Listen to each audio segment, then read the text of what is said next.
Hey, what's up guys? I am Jerome from the Bonsai Supply and welcome to today's video.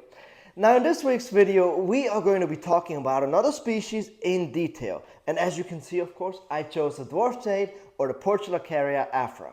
And so we're going to be talking about topics such as what time of the year do I repot this tree? How do I take care of it? And what's the seasonal care? What kind of fertilizer do I use? And what's the best placement for it? And so much more. So without further ado, let's get right to it. Now, the Portulacaria afra, or commonly known as the elephant bush, pork bush, or what we refer to it in the United States as the dwarf jade, is a small-leafed succulent from South Africa, where it is commonly known as the speck boom. Now, the dwarf jade commonly has reddish stems, green leaves, and the occasional white or pink flower. Now here's why I believe the dwarf jade is such a great tree for any bonsai enthusiast at any level in pretty much any climate, is that they are very easily adaptable to new climates, which is great if you happen to move around a lot. They can be grown outdoors in full sun in a tropical or very warm climate, but they can also be grown indoors. They are drought tolerant, which is great if you happen to forget a watering here or there. Not a big deal for the dwarf jade. It'll bounce right back. They are very fast growing, so you can create something like this in a short amount of time of about 10 years, which sounds like a lot, but in the bonsai world, that's actually a really short amount of time to turn a pre-bonsai into something like this. They are readily available, so you can find them at any big box store, and they are super easy to care for and very forgiving.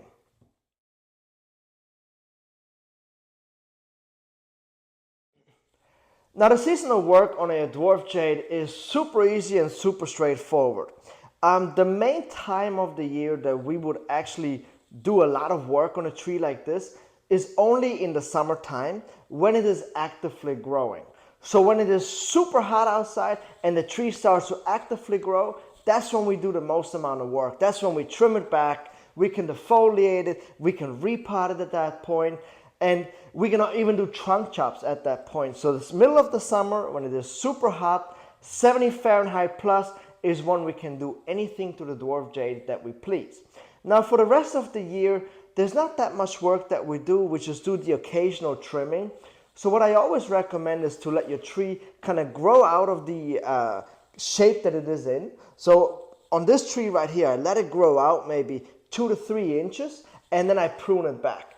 Dwarf jades respond extremely well to trimming them a lot. So when you let them grow out like this, you thicken up the branches, you thicken up the trunk, you get it really healthy. And then when you trim it back again, and you don't have to wait until the new growth hardens like on most trees, you can just cut it back when it's still green. What happens is that they start to multiply very quickly, the leaves, as well the branches, and you can get a very dense canopy in a very short amount of time. And so that's really what we do throughout the rest of the year. We just do minor maintenance, minor wiring here and there, and minor trimming, but nothing big, no repotting if it's not in the middle of the summer.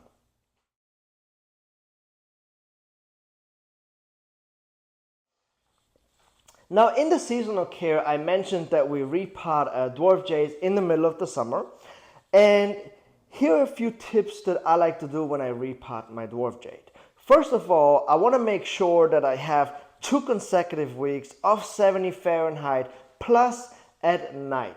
If it dips below the 70 Fahrenheit, you have to protect the root ball. Meaning, you take the tree and you move it indoors, into your house, greenhouse, whatever you have, to make sure that the temperatures do not drop below 70 degrees Fahrenheit. Now, when we repot a dwarf jade, what I like to do is, because it's kind of a tricky situation, because the jade is growing actively, there's a lot of water movement inside the trunk, and that's, of course, the best time to repot. So what I like to do is I like to back off the watering. So I like to stop watering for about 1 to 2 weeks, just so that I can slow down the sap flow, slow down the water movement. Because this is a high water mobility tree, so it moves a lot of water when it is actively growing, and I want to slow that down, because when I trim it And I do everything at the same time. When I repot, I also trim and I wire everything.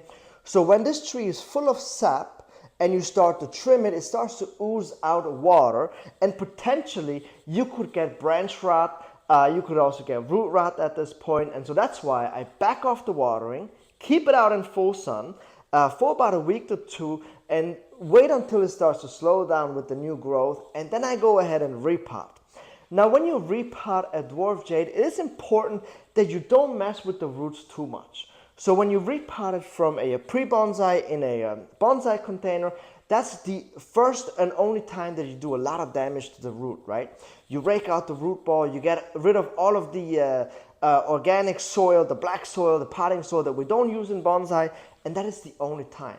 When I repot this tree, I just pop it out, break down the sides a little bit, break down the bottom a little bit, and that's it. I want to leave the roots intact as much as possible because the roots are very thin, and I want to make sure that I don't damage too much. The dwarf jade doesn't need to have a huge root reduction, just a small one, and you are good to go. Now, once you have finished repotting, always use good bonsai soil. We use our all-purpose bonsai soil, which is a mixture of lava rock, pumice, calcine clay, and pine bark, which is the absolute perfect mixture for a tree like that. So once I repotted, this tree is now finished. I put it right out into full sun, but once again, I wait for about a week to 2 weeks until I give it its first watering.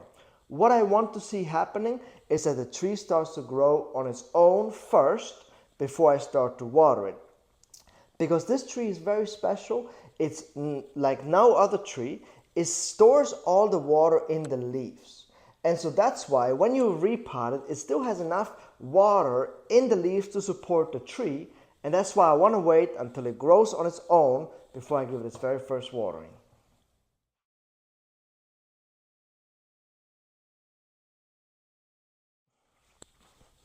Now, for the care and maintenance, we're going to be talking about the watering. We're going to be talking about fertilizing, and as well the insects and pests.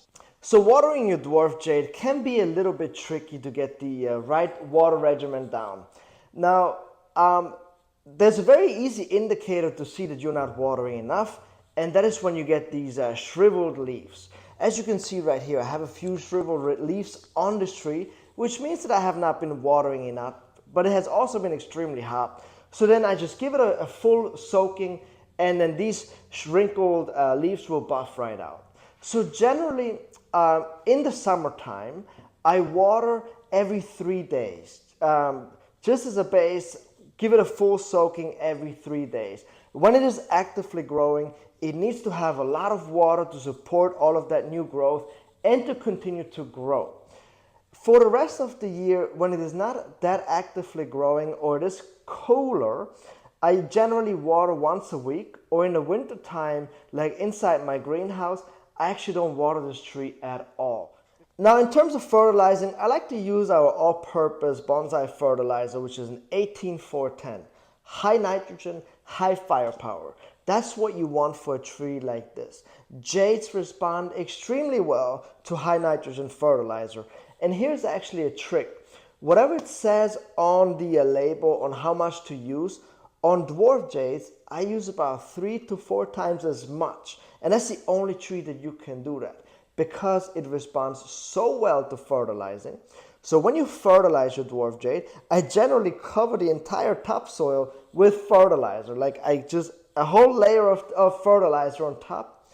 And then when you water it well throughout the growing season, this tree just explodes in new growth. And so on a dwarf jade, you don't want to use organic, you don't want to use low number, use high firepower and fertilize once a month. And so I start to fertilize in the spring when the tree starts to wake up. When I see movement, when I see action here, new leaves starting to produce, that's when I start to fertilize. And that's when I also start to increase the watering schedule. And then I fertilize throughout the entire year. And even inside my greenhouse over the winter time, if it continues to grow, I continue to fertilize. Now for the pests and insects, luckily they really don't get a lot of diseases. The most common ones would be the occasional mealybug, aphids, And I would say that the root rot, if you overwater and they're not in full sun and they're not actively growing, it is fairly easily to introduce root rot to your tree. So that's why I mentioned earlier in the watering, go with the flow of the tree, actively growing, meaning water more, not actively growing, water a lot less.